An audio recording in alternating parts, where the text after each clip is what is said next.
Stop à la violence dans le sport. La ministre Marie-Georges Buffet a lancé une campagne pour sensibiliser les jeunes à ce problème. Opération qui a commencé en Seine-Saint-Denis, un département où justement, récemment, les arbitres avaient fait grève après l'agression de l'un d'entre eux. Olivier Sainte-Marie, Benoît Véran.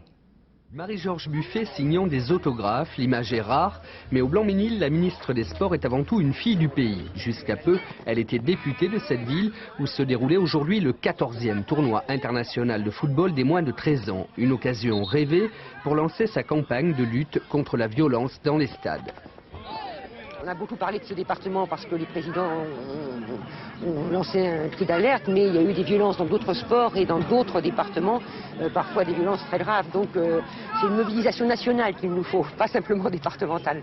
Dans ce tournoi, 24 équipes s'affrontent, parmi lesquelles des Belges. Oui, super, des Tchèques, des Portugais, des Français et des Anglais. Les Britanniques qui ont trouvé une idée originale pour lutter contre la violence dans les stades, le déguisement. La police est souvent vue comme un ennemi par beaucoup de jeunes qui ont eu des problèmes dans le passé.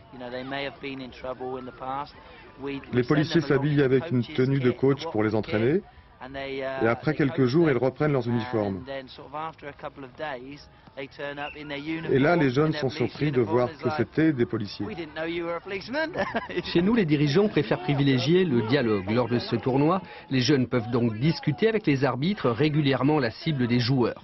La semaine dernière, l'un d'eux a encore été agressé au cours d'un match. Mais pour lutter contre cette violence, il faudrait que les pros montrent l'exemple. Sur les matchs de première division, souvent il y a des gestes, des tacles qui sont relativement violents que, c'est pas il y a 5 ans, on ne voyait pas sur les terrains dans des matchs de moins de 13. Pour qu'il y ait moins d'actes violents dans les stades, 300 emplois jeunes doivent être créés prochainement.